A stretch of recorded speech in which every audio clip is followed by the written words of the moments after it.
Okay, let's just dive right in. We're going to unpack something that I think feels incredibly urgent for anyone trying to, build a career or master a skill. Mm. And that is, how do we actually get our attention back in a world that seems, well, engineered to profit from our distraction? It really is. And today, we're looking at Cal Newport's deep work. It's one of those frameworks that can just completely shift your perspective on what productivity even means. Right.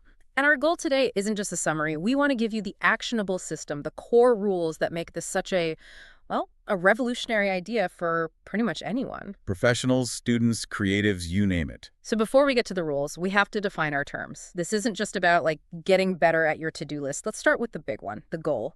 What is deep work? Formally, deep work is when you're in a state of distraction-free concentration on a single task. Hmm. And this is key. It pushes your cognitive abilities to their absolute limit So it's the hard stuff, the kind of mental work that creates new value, improves your skills. and is really, really difficult for someone else to just replicate. And of course, there's an opposite concept, right? The thing we're all doing most of the time. Exactly. Shallow work. This is all the non-cognitively demanding stuff. Think logistical tasks, administrative work, things you do while you're distracted, Answering routine emails. endless meetings, organizing your desk for the fifth time.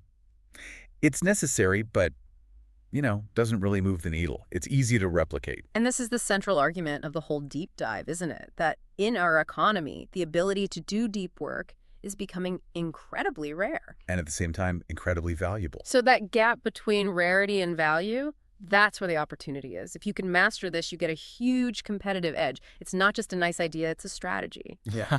Okay, so that really sets the stage. But let's dig into the why. Why is this suddenly a superpower? Because, the modern work environment feels completely stacked against it. Oh, it absolutely is. The modern workplace culture, it actively encourages shallow behaviors. Multitasking, constant notifications that need to look busy and responses. Right. So breaking that cycle of distraction, that's the real challenge. And because it's so hard, it's what makes the skill so rare and so powerful. So we know it feels better to focus, but the book argues it's the foundation for real, tangible results. If you actually manage to do this, what are you building? The framework points to 4 key outcomes. First, deep work is how you master difficult skills, and you master them fast. Second, it's really the only way to produce truly high-quality, top-tier work. The stuff that gets you noticed. Exactly, which leads to the third point. Yeah. Much faster career growth. And then fourth, on a more personal level, it's tied to a deeper sense of meaning and satisfaction from what you do.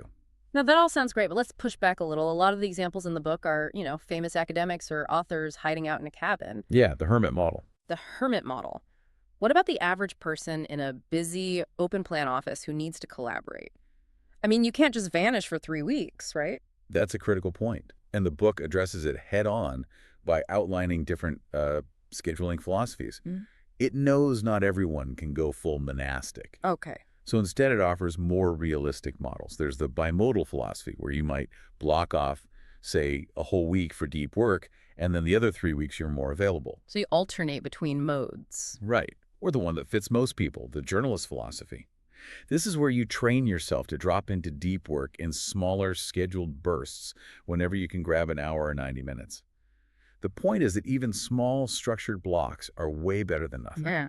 And the reason all these strategies work, it's because they're based on how our brains are actually wired.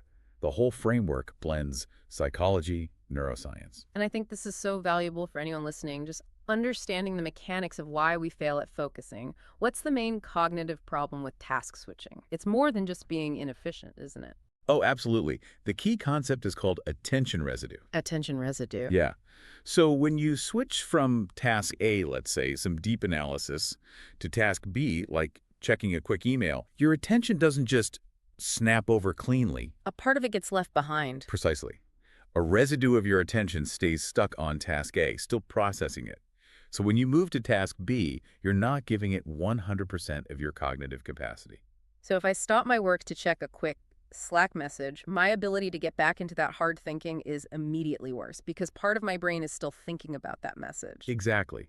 And the harder the task you left, the heavier the residue. Wow. It's the scientific explanation for why constantly switching context just destroys high-quality output. That makes so much sense. And technology just pours fuel on that fire, right? By hijacking our brains with these short-term feedback loops. It does. Our brains love novelty, they love connection, and digital tools give us these immediate little variable rewards, a dopamine hit with every notification. So it trains our brains to want more of that shallow stuff. And that creates the paradox we all live in.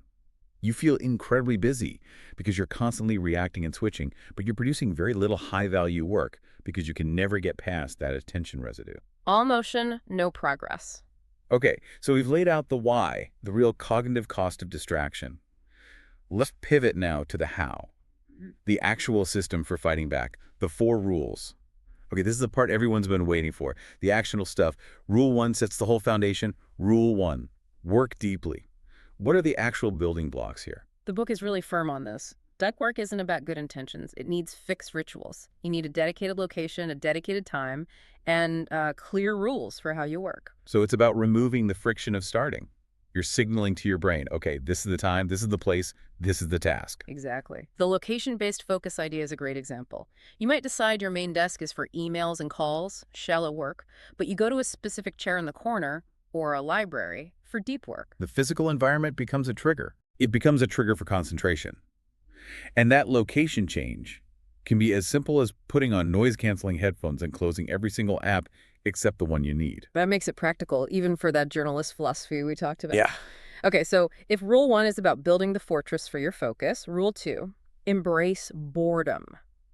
That's about training the guard inside. Yeah. And this one is hard. It may be the hardest one. The rule basically says that if you want to be able to focus deeply when it counts, you have to train your brain to tolerate being bored and resist that impulse to switch tasks during your downtime.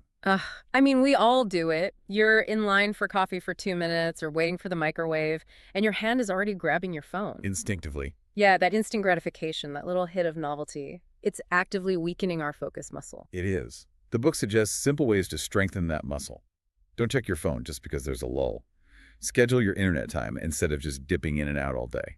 The point is to strengthen your concentration outside of your deep work blocks. So once we've trained ourselves to handle downtime, the next big hurdle is the main focus killer on our devices, social media. This brings us to rule 3. Quit social media intentionally. And this one gets misunderstood a lot, doesn't it? It really does. It's not a blanket technology's evil argument. The book forces you to conduct a very intentional, very cold audit of the tools you use. Okay, so what's the test? You have to ask 2 critical questions about every platform. First, is this tool giving me a significant benefit toward my major professional or personal goals? And second, is the way I'm using it actively harming my ability to focus? So you're turning it from an emotional habit into a rational cost-benefit analysis. Precisely. If a tool is, say, critical for your business marketing, fine, keep it, but then you have to strictly contain its use. But if it's just giving you some fleeting entertainment while wrecking your attention span, the framework says the intentional choice is to cut it out. It's slow, but so impactful. Which flows perfectly into the last rule, rule 4, drain the shallows. So if the first 3 rules are about building and protecting your ability to focus, this one is about protecting your time from everyone else's low-value demands. This is the attack plan for the flood of administrative busywork. The book advocates for being aggressive in how you reduce emails, meetings, and notifications. Let's talk about email. The advice isn't just check it less, right? No, it's more strategic. It suggests adopting the process principle, which basically means you make the sender do more of the work. What does that actually look like? It means you might communicate that for complex questions, you need a structured summary. Or you just refuse to reply to ambiguous emails that you know will start a long, pointless back and forth. You raise the bar for what gets your attention. And I imagine the same logic applies to meetings. Absolutely. Set aggressive time limits. Demand a clear agenda and a desired outcome before you even accept the invitation. It sounds firm, but you have to be the guardian of your own calendar because nobody else will be. So when you pull it all together, what makes the framework so powerful is its clarity. It's not just a grab bag of productivity hacks, it's a complete system built on a scientific foundation. Which gives you the confidence to actually do it. Yes, to take immediate action. And who really needs this the most? It seems like it's essential for anyone whose job relies on their brain. No question. The book specifically calls out students preparing for tough exams, any professional whose value comes from their cognitive output, and of course, entrepreneurs and creatives, writers, developers, designers. So basically, if your job is to create something new or solve a complex problem, Mastering this philosophy is pretty much non-negotiable. the sources really frame deep work as more than just a book. It's a full-on productivity philosophy that changes your whole relationship with work. That's the perfect way to put it. And it's so effective that you hear about people revisiting the material again and again throughout their careers, almost like a diagnostic tool they pull out whenever they feel themselves slipping back into the shallows. So we unpacked the whole thing. The core idea that focused, distraction-free concentration, the science behind it with attention residue, and the 4 rules that form the system. Work deeply, embrace boredom, quit social media intentionally, and drain the shallows. It's a fortress, really. A fortress designed to protect your most valuable asset, your cognitive output. And if we agree that this is a continuous effort, like building a muscle, not just a one-time decision, I think there's a really important question for you to think about this week.